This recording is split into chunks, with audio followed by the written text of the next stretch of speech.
Brian is taking the ZR-1 for a ride. Yeah,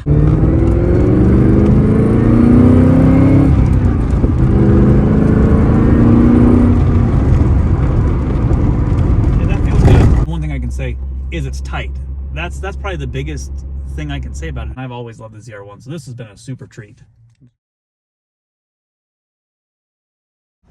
As I was thinking about making this video, I thought, you know, I wonder if there's any C4 DNA in the C8. It's a pretty different car. I mean, you got the target top.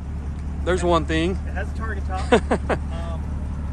Other things it has, I mean, it does have digital gauges where your ZR-1 doesn't, but your 89 does. Yep.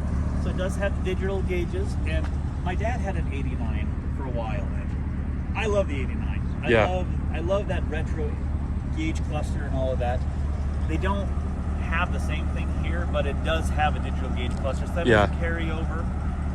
This one does have the adjustable suspension. Yep. So it does have that because it's magnetized, so it adjusts automatically.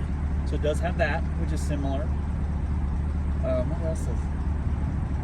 But yeah, outside of that, I mean, I would think the biggest thing is going to be the race-inspired part. Because if you think about your ZR-1, at the time, even though Lotus made the motor, it's one of the most sophisticated V8s of its day. Which, if you think, especially now with the new Z06 coming in, it's kind of the same thing. So I think the design philosophy is the same. It's just the iteration that we're at now.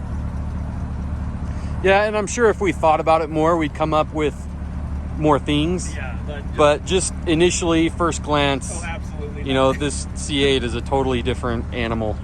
It's similar to which is okay. Yeah, it's similar to a C7, like design-wise. Yeah. But like, it's so different. And when you drive it, it doesn't drive like a C4. Yeah. Like, because like I said, my dad had an 89, so I just similar to yours. So I've driven the 89s. His is an automatic, you know, so I've driven it and everything.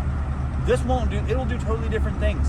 This will break loose in a totally different way than that one does. So that's been really, not hard, but kind of interesting to get used to, because it has that mid-engine, it's going to come around if you give it too much in a turn. Like it's totally, like it's totally different. Yeah, this car definitely has an exotic feel to it. Corvette has definitely moved away from the traditional American muscle car feel, but it's okay. I dig it. You know, after owning it and actually driving it, it feels like what they had to do. Yeah. And that's just kind of, they had to. As much as, like I said, I love old Corvettes. They're my favorite. But as far as like what GM had to do, like that's where they had to go with it. Yep, for sure. How many radiators does this thing have?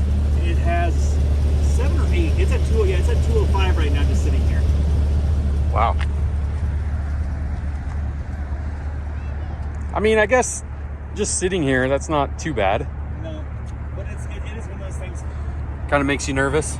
I had to get used to this, having 200 degrees not be something that you worry about. One thing that's kind of cool is that, like, the hatch, these are functional. So these are actually let heat out. You can see the heat waves going up, so it's actually functional right there. Oh yeah. Very nice. I love this car.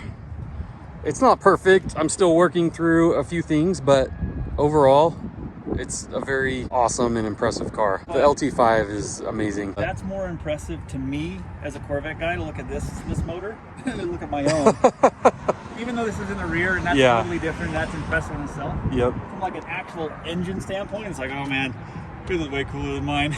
Yep. No offense, but I agree. I mean, it's this intake. It's just so in your face cool. Where the other one, it's sleek and it's whatever. It's different for sure. But yeah, this is just so cool looking. The rim sizes are wider in the rear. I'm not sure what size they are. In the front, the width of these are 245. Okay. And then in the back, they're 315. So they're fatties in the back. This is only a 305. Oh, okay. So, but this is a 20 in the back and a 19 in front. And some guys, when they're ordering new wheels, go 20s all the way around. But GM puts a 20 then a 19. Huh. That's just curious what the difference is.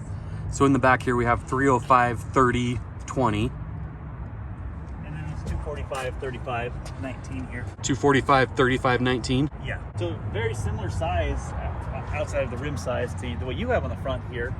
But yeah, you are definitely wider on the rear of the ZR-1. I guess the one thing that is interesting is when you'll see the foot space for the passenger is incredibly generous on the C8. Is it? So, yeah, so that's one thing is in here, like if I sit in it, and I'm sure you've showed this, like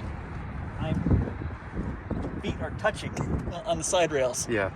And you'll have actually room where you can move your feet and stuff with the motor being your back. But that's cool. this is still comfortable. That's the thing. It's like it's not bad. Yeah, it's not bad. Still kind of feels like you're getting in and out of a bathtub. Yeah, you got a lot of guys will say that's not true, but in my opinion, it is kind of true. Listen, when the side rail, when I've got to lift my foot 7 inches to get out of a side rail, you can have a little bit of that. I love these, but it is what it is.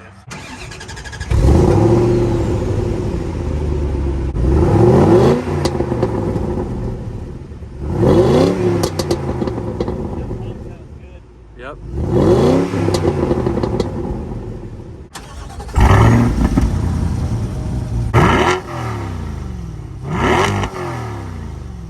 Yeah, the C8 wins. I am noticing one thing that is similar to the C4. It's the fender, the front fender humps. Oh, they're so pronounced. Yeah.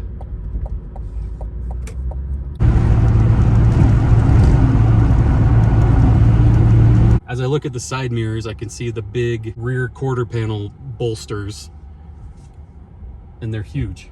Kind of makes me feel like I'm in the Batmobile. Yeah, she's got some big wide hips back there. Man, you cannot see anything in your blind spot. You have way better visibility than me though. Yep. That's one thing I can definitely say.